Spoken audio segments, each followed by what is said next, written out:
My name is Hazel Anderson. I am turning 30. Currently, I live with my husband Philip, who is 5 years older than me, and our 5-year-old son Raul. We are a family of 3. Today, I am attending a friend's wedding ceremony with my husband. Though I call them friends, they are closer to my husband than to me, and I only know them by face. The ceremony is held in a first-class hotel, and I find myself captivated by its luxury. While my husband exchanged greetings with acquaintances at the venue, I went to the restroom for a bit. Coming out of the restroom and heading back to the ceremony, I heard an unpleasant voice. "Oh, look at that defective item. Why are you here?" "Huh. Mom, what do you mean by that?" "Oh, it's true. Why is there a defective item here? We didn't invite them, did we?" I feel as if disdainful words are being exchanged around me. And they seem to be talking loudly on purpose. This is not just gossip, it is overtly offensive. However, no one addressed me directly. I don't want to associate with such rude people, so I quickly left the area. "Wait, you ugly thing. You can hear me, can't you?" I felt someone call out from behind, but I ignored it. My name is not you ugly thing. As I walked firmly down the corridor, the sound of hurried footsteps behind me startled me. They should have given up since I was ignoring them. Why would they embarrass themselves with such behavior? While I was pondering this, someone suddenly grabbed my arm. It appears that they had run after me. The grip on my arm was so tight that it was painful. "So, wait a minute, I'm telling you." I stared back at the woman who was shouting breathlessly and shook off her arm. She seemed not to expect such a reaction and staggered back with an exaggerated outcry. I felt that her frail behavior was pointless. "Julia, are you okay? Why are you being so violent?"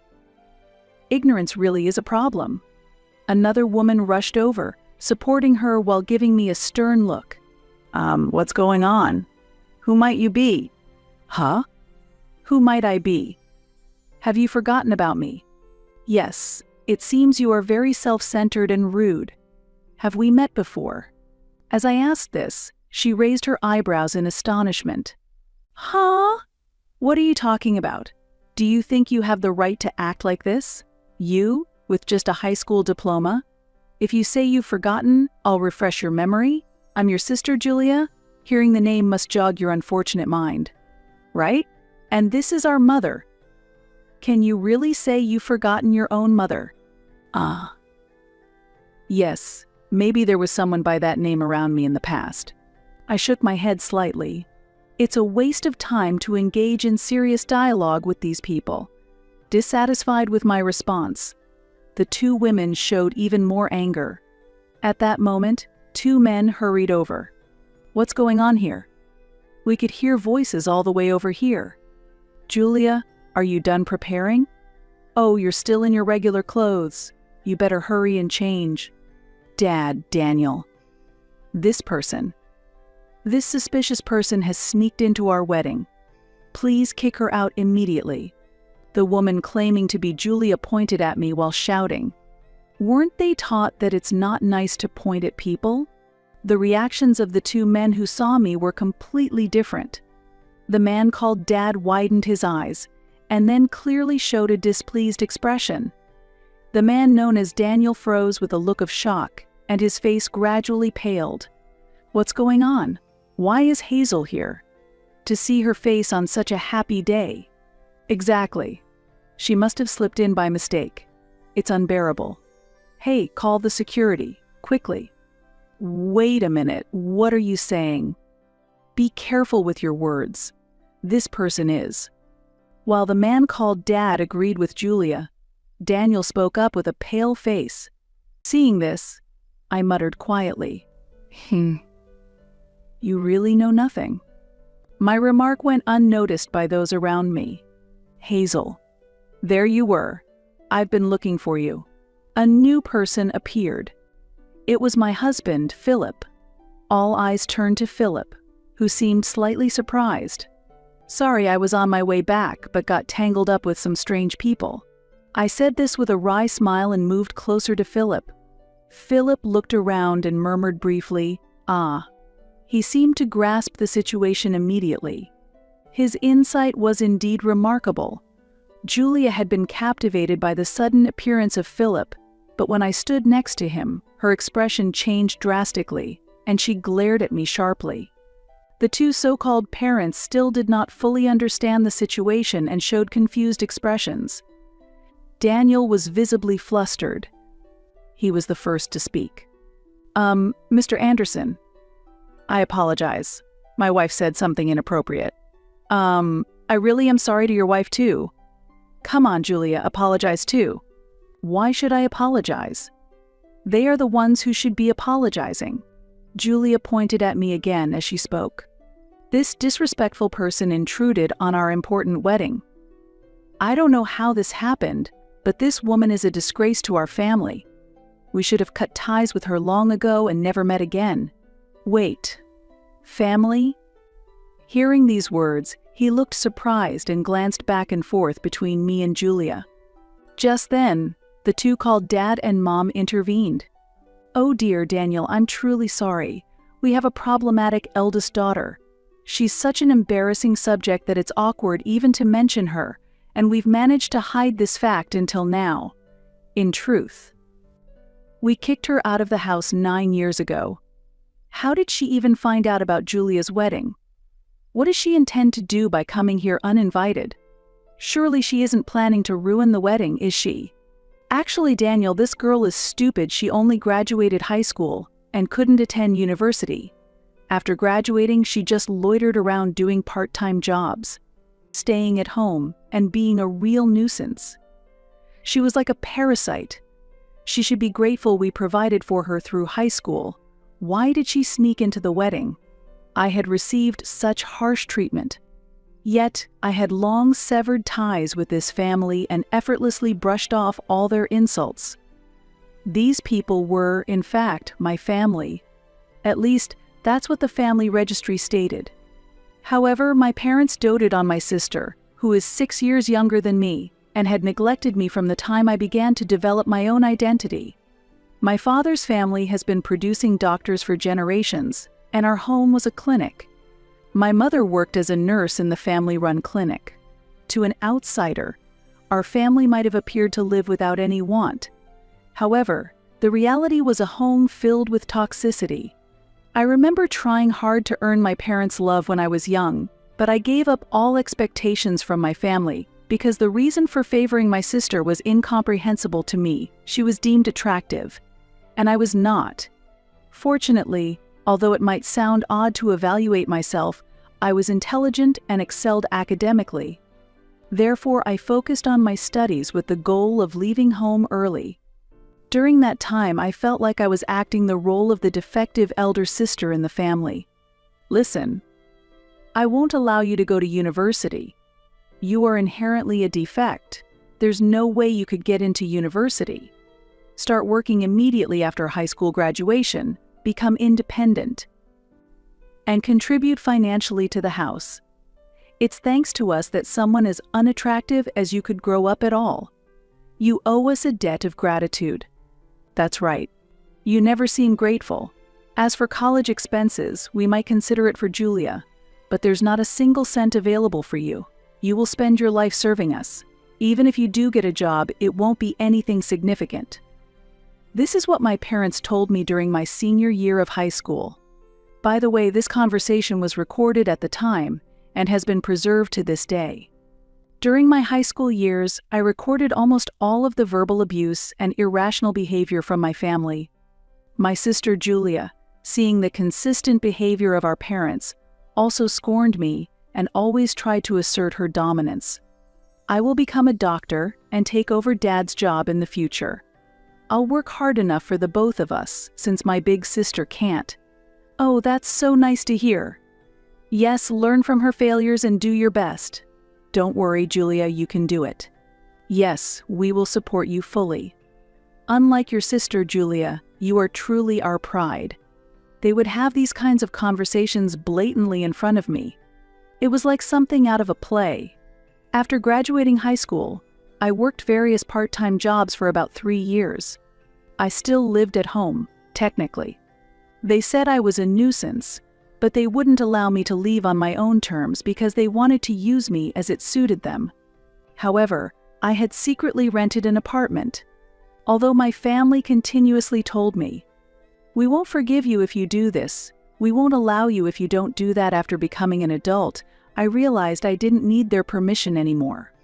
Of course, there were complications like needing a guarantor for certain things. By the way, I intentionally reported less income from my part-time jobs, so the amount of money demanded by my family was minimal. Additionally, I began investing and gradually increased my savings. When Julia was preparing for her high school entrance exams, she used the convenient excuse that she couldn't concentrate with me around, and I was kicked out of the house. My parents seemed to assume I would eventually return, but for me it was a perfect opportunity to become independent. It must have been a surprise for them that I, who was belittled as incapable of doing anything on my own, didn't return. However, that soon became irrelevant to them. As far as my parents were concerned, having Julia was enough. 9 years have passed since then. While lost in thought alone, I overheard an escalating argument between Julia and a man named Daniel. In fact, today was their wedding day. So, they are now married. Though my sister's name might have been on the invitation, I took it as a mere coincidence and didn't give it much thought. My interest in this family had already faded. Why are you taking her side? I've been saying all along that she's suspicious. Just her being here spoils the mood. Kick her out quickly. Look, I've told you several times I invited these people to the wedding. You checked the invitations with me, right? They've already checked in. They're official guests. So apologize for what you said earlier. Daniel pleaded. It's worrying that such arguments are happening just before the wedding. At that moment, my father suddenly said with a surprised look, "Wait, isn't he the son of the head of Anderson General Hospital?" My mother also expressed surprise. Anderson General Hospital, the famous one? The son of the head doctor. My sister's husband, Julia, echoed their surprise. Amid these stares, Philip introduced himself. "Nice to meet you. I'm Philip Anderson. This is my wife, Hazel," and greeted them with a smile. Philip's parents are distinguished doctors who have managed a hospital for many years. Philip himself is being groomed as the talented heir apparent and is passionately studying medicine. Hearing this, my parents' eyes widened in amazement. Suddenly, my sister's husband intervened. "It's unbelievable. But to think that the wife of Dr. Anderson is my wife's sister. Can such a coincidence even be possible? That means we are relatives now?" he said, unable to hide his surprise. "Dr. Wells, I apologize for any trouble my son may have caused in the past," I continued, cutting off his remarks.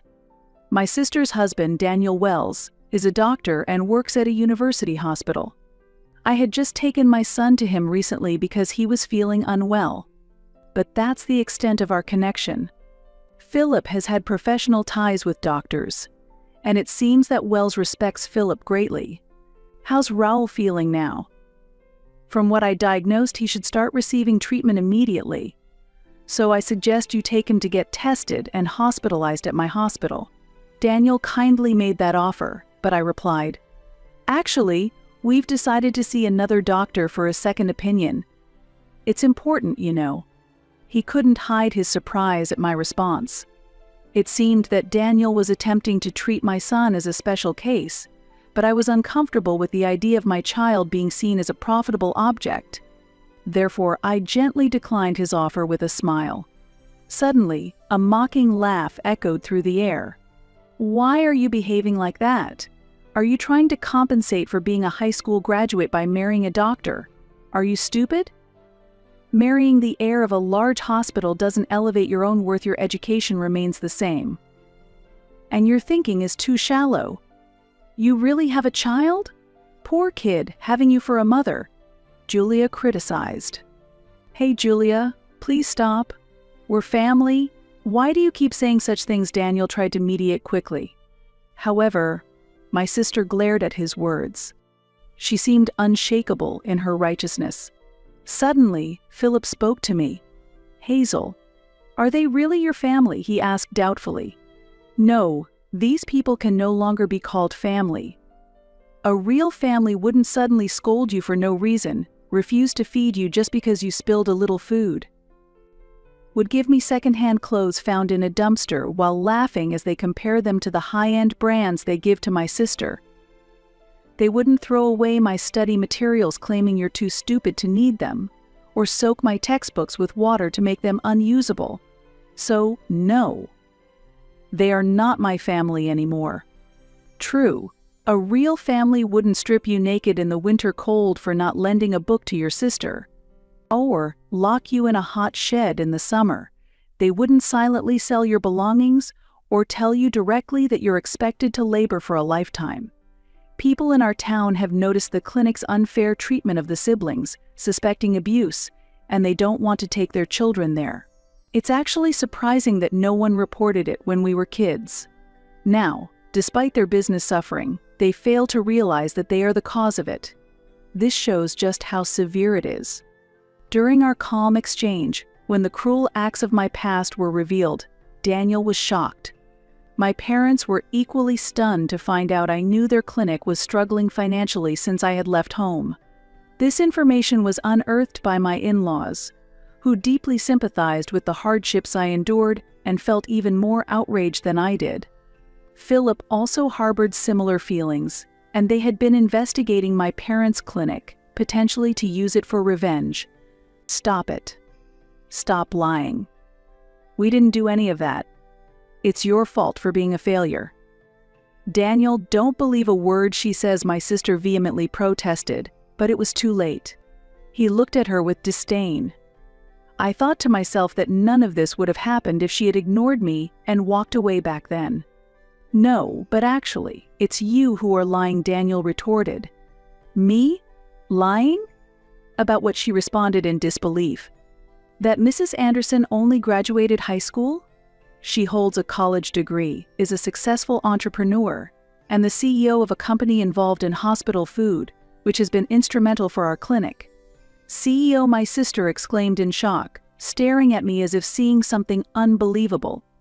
My parents were equally astounded. Stop lying. She's just a high school graduate. Are you saying she went to college behind our backs without us knowing? My mother said that accusingly. Yes, I did go to college. I was already an adult, and I had no obligation to report to strangers who are not my family, I replied. What are you saying? How can you speak to your parents like that? We didn't give you permission to go to college, my father shouted. Why would I need your permission? I calmly countered, and they could not hide their indignation. After high school, I worked various jobs and saved a considerable amount of money. I used part of these funds to pay for college tuition. There was still so much I wanted to learn and pursue. Living away from home, I enjoyed my freedom and was capable of anything. While in college, I started my own business. That's also when I met my current husband. Reflecting on this fills me with deep emotions. Meanwhile, my sister was mumbling something with a pale face. I can't believe it. I always thought she was the incapable and inept sister who couldn't do anything by herself, that she would die somewhere after being expelled. Despite all that, she graduated from college and is now a CEO and married to the heir of a major hospital. Why? I thought I would be the happier one. Why is she more successful than me? Why does she look happy? Why indeed? Maybe it's because despite being treated unfairly by our family, she never gave up and kept working hard. Maybe luck played a small role as well. After saying this, I looked back at my sister firmly. And then I revealed a shocking fact. By the way, I heard you dropped out of middle school. Is that true? This revelation completely shocked everyone around, including my former parents and Daniel. What? What are you suddenly talking about? Who dropped out of middle school? My sister countered, though I admired her bravery in doing so. I heard from a distant relative who has always been kind to us that after I left home, you overestimated your capabilities, thinking you could easily get into any prestigious school without studying. You went into the exam unprepared and ended up writing almost nothing. resulting in the expected failure. After that, you became unruly at home and were in a reclusive state for a long time, right? You only returned to society recently when our parents introduced Daniel as a suitable marriage partner for you, I explained. As I spoke, Daniel's expression grew increasingly stern, while my parents and sister turned pale. The relative who provided this information is a distant cousin of my father, known for his skill in gathering information. Despite having met only a few times during my childhood, he looked after me and even acted as my guarantor. What baseless things are you saying?" my sister protested, trembling, but I continued. "Actually, the claim that you work in medical administration is also false, isn't it? In reality, you don't have the qualifications and you're only handling menial tasks, not entrusted with any specialist duties. It's good that at least the minimum professional ethics are being maintained," I stated. "Stop it. Your words are filled with lies. All of it is false," she cried out. "Maybe so. What I heard was just a rumor after all. Whether you believe it or not is up to you," I responded. At that, my sister suddenly turned to Daniel, studying his expression intently. On his face were doubt, confusion, and clear disdain. "Julia, you previously told us that you graduated from a prestigious women's university, held qualifications, and were supporting your family's hospital. Are you saying all that was a lie? Falsifying academic credentials to deceive people is clearly fraudulent. Have you deceived me?" Daniel asked pointedly. "No, Daniel. Don't just take her word for it. You're my husband, you should trust me," she pleaded. "Then, please name even one professor from the university you claim to have graduated from," he challenged her directly. Clearly flustered, my sister struggled to respond. "That's not relevant right now." "Is it really not? Well, let's call a professor from the department you claim to have attended right now. This professor is also a family friend of our parents and has a very close relationship with our family," Daniel proposed, ready to unravel the truth once and for all. As he declared this, Daniel calmly picked up his smartphone. "Please stop. That's not necessary. Daniel, if you trust me, that's enough." Oops! Suddenly, Julia snatched the smartphone from Daniel's hand and forcefully slammed it onto the floor. "There's no need to check, just believe me." Driven by anger, Julia slammed the phone to the floor and then mercilessly stomped on it multiple times with her high heels, completely destroying it. Her expression at that moment was distorted with rage, resembling the face of a monster. This scene greatly shocked Daniel, and the people around were stunned by her sudden action. My parents tried to calm Julia down, but her anger seemed not easily subdued. The commotion caught the attention of other guests and the venue's staff, who gathered around with concerned looks. The venue momentarily descended into chaos, with a very intense disturbance unfolding. Despite being there, I felt as if it were happening to someone else. I could no longer feel a familial connection with my sister or those present. For me, my family now consists only of my husband and son. "Shall we go home? I think we've done our duty here," I suggested to my husband. Philip looked a bit surprised and asked, "Are we finishing up already, Hazel?" I replied with a calm smile. "It's okay, let's go home. Oh, and let's stop by the cake shop at this hotel on the way back and buy some delicious cake. There's one that's been very popular recently." "Hey, that sounds like a good idea. Let's pick up a cake on the way home." Philip agreed, and we left the venue with a light laugh. Later, I heard that Daniel was involved in a lawsuit for making false diagnoses to patients and charging excessive medical fees. Following this, my former parents, finding themselves in a dire situation, sought my support.